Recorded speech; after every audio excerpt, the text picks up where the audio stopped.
So I am about to change some vacuum hose lines on my 2010 N54 powered E90.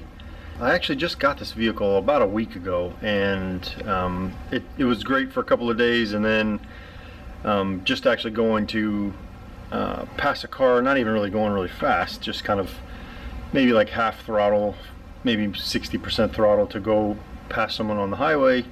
I got a half engine light and a 30 FF boost leak code. So I tore into the car actually a couple of days ago. Actually, no, you know what? It was yesterday. I tore into the car yesterday and started searching around to see what I could find. And I called the guy that I bought the car from, and he had told me that he had just replaced the valve cover gasket. So I started investigating all the vacuum lines around where the vacuum lines go up and over the valve cover gasket, and I found one of the lines is actually torn. So I ordered off of Amazon, believe it or not, some 3.5 millimeter line. I ordered about 10 feet of it because I went through and looked at the state of the lines that are in here currently. Let me get out of the way so the shadows you can actually see, and most of the lines are actually in fairly good shape. They still have good pliability. These ones are a little bit warmer, probably because it's closer to the turbos, would make a lot of heat, but you can see right here these lines that come up over the valve cover. This line right here actually is completely done. Now these two lines run to this tube and they connect. They run over here right behind the oil filter housing and then connect a little bit further down on this tube. And as you can see, this one right there, if I can actually see that, there's a shadow right on it, of course, but let's see if I can move this out of the way. Yeah, that's a little bit better. You can actually see as I pull on this, it pops right out of there. So let me give it a little tug and you can see it comes right out. So that vacuum line, actually both of these two right here, I'm going to change and see if that gets rid of my 30 FF. Stick around, we'll see how it goes. So I'm a little bit further in now. Got the air box out and you can see a little bit better now. That hose, the vacuum line just runs down to here. And it's, I don't know, maybe 6 inches of space total, something like that. So anyway, I'm going to take this one off and this one off and cut them to length. I'm also going to replace this one as well. As you can see right here, there's a vacuum line that comes from here. This one's just old and it's simple to get to, so I'm going to go ahead and do that one now as well. I may wait on doing these ones just because they seem to be in actually pretty good shape.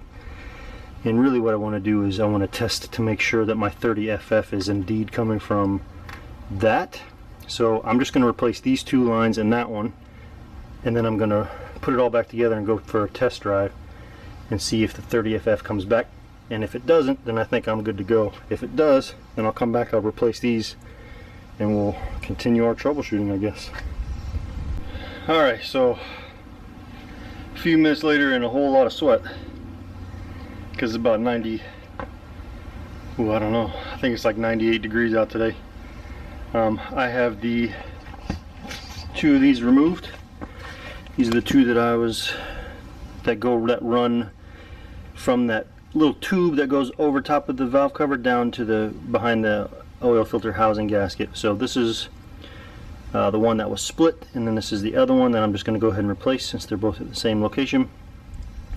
The good news is on the vacuum pipe coming up from where the vacuum pump is, those are stuck on really well, so they were still sealed very well. I actually had to use a small razor blade in order to slit those to take them off, and then a little pick tool. The pick tool was handy to then stick in there and actually peel it away from the nipple that's on there. So I am going to now take this bulk hose that I got. I'm going to measure it up to have the same amount as that, snip it, put them back in, and then go for a rip and see if this thing's actually fixed. Actually, one other thing while I have everything torn apart I can show you if you're chasing a 30 FF, it's good to check things. A lot of stuff, if you look on the internet, talks about turbos going bad, bad wastegates and all that kind of stuff. This car actually has very minimal wastegate rattle. There is a little bit at startup, but it goes away fairly quickly. So when you're hunting and chasing a 30 FF error, some of the things you're going to want to check are your charge pipe. This car is all stock, completely stock, which is, I actually prefer buying used cars that way, because I know that no one has actually done anything to mess with the car, and so I start from a clean platform. So anyway, chasing a 30 FF, you're going to check your charge pipe and all the connections. So you're going to check the connection to the throttle body, make sure that that's good. You're going to check the charge pipe for general soundness, because these things have a tendency to crack. This is just really old plastic, and this engine bay gets really hot, and they deteriorate over time, and they go bad. So the other things you want to check are the connections at the diverter valves, right? So you've got, of course, that shadow got right in the way. See if I can get in there like this, but you want to check the diverter valves where they connect to the charge pipe, both the front and rear. These all check out, they look pretty good. You also want to check the connection where the diverter valves go back into the intake pipes as well. These all look pretty good. The connection coming from the intercooler, which actually has a little bit of oil on it, so that might actually be leaking a little bit. I'll have to check into that more. Then down below you've got the hot and cold sides of the intercooler as well. You want to check for 30 FF. Then you want to get into all your vacuum lines. The ones that I went ahead, I've actually got it done now, so I went ahead and replaced these two, the ones that run up and over the top of the valve cover. So those are now replaced. I replaced this one as well. These ones I actually will replace at another time. I just wanted to test out to see if it was this one, to see if that was my 30 FF. I'm going to come back through here and replace all of these. Just as general maintenance, it's good to do all of your vacuum lines anyway, just so you know that they're good. So we'll come back through here and do these anyhow. I'm just troubleshooting at this point to make sure that this vacuum line that I found that was torn is in fact the problem. Then you have all the vacuum lines on this end. You check through those, where they connect to the wastegate solenoids, and then where they actually attach to the wastegates themselves. If you go through all of that, these can also crack as well. These are the vacuum canisters. Sometimes those will actually have a crack in them. So if you've gone through all of those things, you've checked, and you don't see any leaks or any cracks or anything like that, then you start to troubleshoot at the wastegates. There's lots of different videos online for that as well, so you can check those out. If I ever end up getting to the point where I have difficulties with the wastegates, then I'll make a video about that as well. But anyway, I'm gonna get cleaned up because I'm sweating like crazy. Clean my hands up and go for a run and see if that in fact was my 30 FF, and I'll bring you guys along with me. So I'm starting to get things put back together. Something else I want to point out on these cars is when you have things apart and you're doing some kind of general maintenance, start inspecting the other things that you've got around while you have things off. I forgot to mention that as I was looking through this is a brand new valve cover. Right, new valve cover with gasket, all new bolts. You can see how shiny these valve cover bolts are. But I noticed there's some oil here, right? It's seeping, or something is going on. Why is it doing that, right? So if you look at these oil fill caps, so for example here, there's this ring that goes around it. These engines throw up a lot of, throw up, right? They spin up and slosh around a lot of oil at the top end of the engine, and it gets up these old, I mean, you know how hot these engines run, right? Everybody's oil temps are like 240 degrees. So when you get this old rubber gasket, just starts to go bad over time. Sometimes you can clean it and it'll reseal for a little while. You have to clean both this surface and this surface. It might reseal for a little bit or something like that, but as you can see over time, you peel this apart, this thing is worthless because it doesn't stop any oil. It just basically pisses all down the side of the engine. But you can see all the oil making its way back down in there. Now this thing should be bone dry because it just got changed. So you can tell that this gasket here in the oil fill cap has failed. They're cheap, just buy one. Get it off of FCP Euro for like $10, and then, you know, worry about it again in 10 years from now, you know what I mean? So just, I guess the idea is to just keep an eye on various other things when you're doing maintenance. That's pretty much it. So I'll finish getting this all put back together. Filter is back in now. I don't know if you can see it very well, but the air box gets pushed down on top of these. There's 3 of them, one here, and there's another one actually underneath inside the air box. And just be gentle with these clips when you're reassembling all this stuff. The plastic is just so brittle. There's just so much plastic in here. You just got to be really careful when you do it. Don't get real ham-fisted in there and start smashing things around, because otherwise your car will be down even longer than it normally is. And you know, anyway, just be gentle with these cars. They're actually mechanically very robust. It's just mostly the electrical and plastic things that go bad. But if you replace those things, then these cars will run forever. Alright, anyway, let me finish up, go for a run. Alright, I am in the car now. You'll have to excuse me if you hear all the wind noise, because I've got the AC blasting on full. It's 99 degrees outside today, Fahrenheit, so that's about 38 Celsius. Anyway, it's a hot day. And I'm just waiting for the oil temps to come up to about 190, 200 degrees before I give it full throttle, just to see if we've got a 30 FF that will pop back up, or to see if we actually have resolved our issue. So in just a couple minutes, we'll know. Alright, let's see what happens.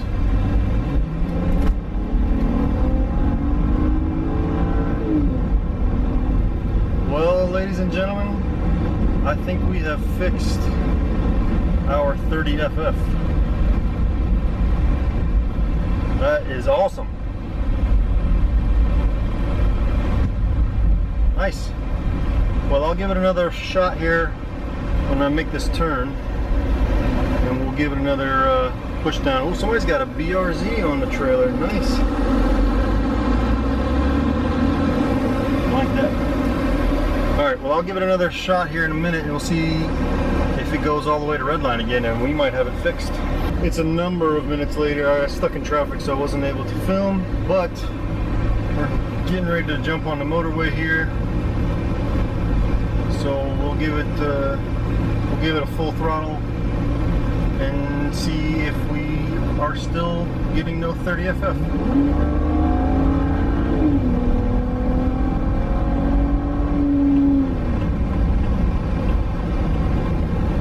That is a success, I think. Fantastic. That's awesome. Alright, well, there you have it. The 30 FF I think is resolved. When I get home, I'll plug in the Pro Tool and check the codes again, just to see if there's anything any shadow codes that I'm not aware of, and we'll just scan through and see what we got.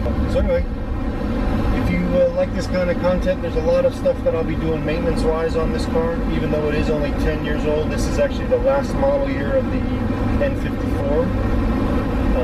And it only has 85,000 miles, but that doesn't mean that this car doesn't need maintenance. So I will be going through it and getting things done that need to be addressed. And so anyway, if you're interested in that kind of content, follow along. My channel will also be doing, I have a 92 Skyline GTR as well, so I'll be doing some content on that car. I will also go through, I'm doing some home renovations and stuff. I'm going to be finishing my basement. So anyway, I just figured I'll start recording some of this stuff and just keep tabs on it, right? Why not? Alright, so I'm back home and I'm reading the codes here. So I'll go into drivetrain and then DME, read errors, no errors found. So it looks like we've got the 30 FF fixed, at least for now. Alright, let's go in here and read all errors.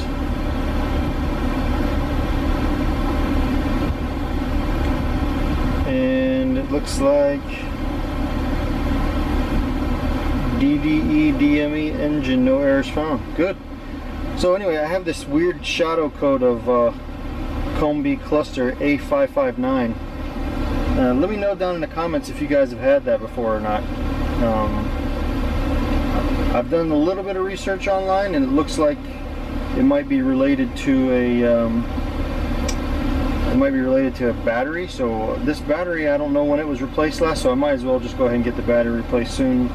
And then also there's a D690. So if you guys have had any experience with that, leave a comment down below and we'll see if we can't get those fixed. I think for now we got the 30FF fixed. Like I mentioned before, I'll go ahead and get the rest of the vacuum lines replaced in the car, and I think we'll steadily move forward with the rest of the maintenance. Anyway, stay tuned. Like, comment, subscribe, and follow along on this journey.